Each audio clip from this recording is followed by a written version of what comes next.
شلونكم شباب؟ شو اخباركم؟ ان شاء الله تكونوا بخير. طبعا اليوم فيديو من قلب الحدث بالسياره. تدرون احنا رجال اعمال لازم نستغل الوقت، وبحر خبل راح يندعم خلاص.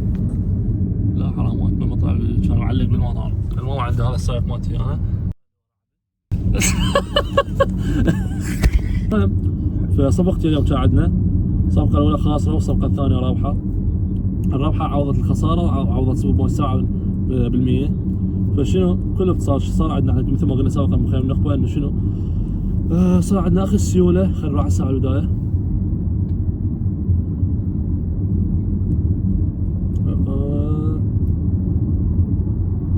ورشات انا ستور راح اخلي الصوره مالته هنا. هذا شنو الستور قلت لكم انه السعر راح يصير بصعود قبل ما يصير بالصعود. فصار عندنا شنو مانيبيوليشن او اخذ السيوله باللندن، ورا صار عندنا ريفرس. ما دام صار عندنا ريفرس معناها نيويورك حسب الباور اوف 3 شنو احنا بخير النخبه راح يسوي كونتينيويشن او استمرار بالسعر. فورا ما اخذ السيوله مثل ما قلنا سابقا بلندن اللي هو بالضبط هنا تمام هنا وهنا. فورا صار عندنا قلت لك ريفرس. فبالريفرس توقعت انه بنيويورك راح يسوي كونتينيويشن، بس للاسف انه السعر كان متقلب لان كان عندنا اخبار اللي هي اذا تلاحظ كان عندنا جوبز اوبننج اللي هو يعني يعتبر خبر احمر، وانا على الاخبار الحمر حاول ابتعد عليها الساعه بالخمسه فانتظرت، وانا قلت لكم انه تنتظرون. والساعه 6 كان عندنا خبر مال حديث من رئيس وزراء الامريكي ترامب. فاحنا قلنا شو نسوي؟ ترامب ما نهتم له لان اسمه الخبر كان لونه اصفر، فيعني اقل اهميه من الاحمر. فالمهم هذا موضوعنا.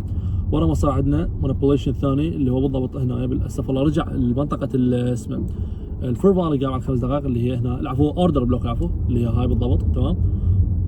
ورا ما صار عندنا رجع منطقه الاوردر بلوك. انا توقعت ان السعر راح يكمل صعود ويطلع لنا اللي هو هذا الهاي تمام.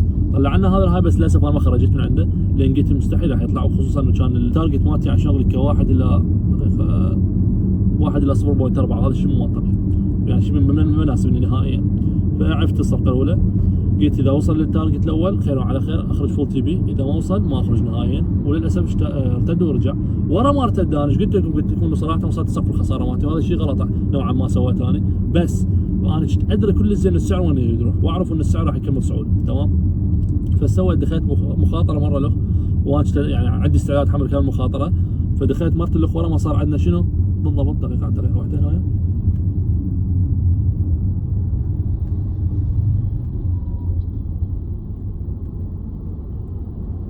ورا ما صار عندنا انفرجن عواد غير لو يصير صار عندنا انفرجن هذا الجاب بالضبط هنا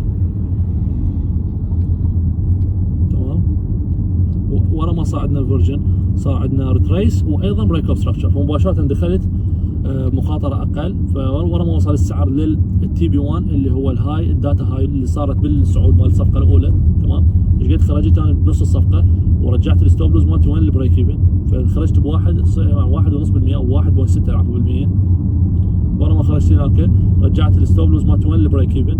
وراها رجع السعر ارتد. كل اختصار بس دخل على الكاميرا وانا مو كلش صارت واضحه. كل اختصار الصفقه الاولى مثل ما قلنا صفقتين اعتمدت على السيوله. الصفقه الاولى كانت اعتمادات ويا السيوله على الاس ام تي دايفرجن عد ساعه، بس للاسف انه الاس ام تي دايفرجن ولا ارتداد هنا بالضبط تمام. طلع لنا ولغى الاس ام تي. ورا ما لغى الاس ام تي انا قلت هذا حيعتبر شنو مراجعه سيوله. فورا ما صار عندنا مراجعه سيوله اخذ اخذ السيوله واخذ الطلبات. فقلت راح يصير ارتداد هنا واحتمال كبير كلش انه راح يرتد. هذا ابو تريلر فات معي.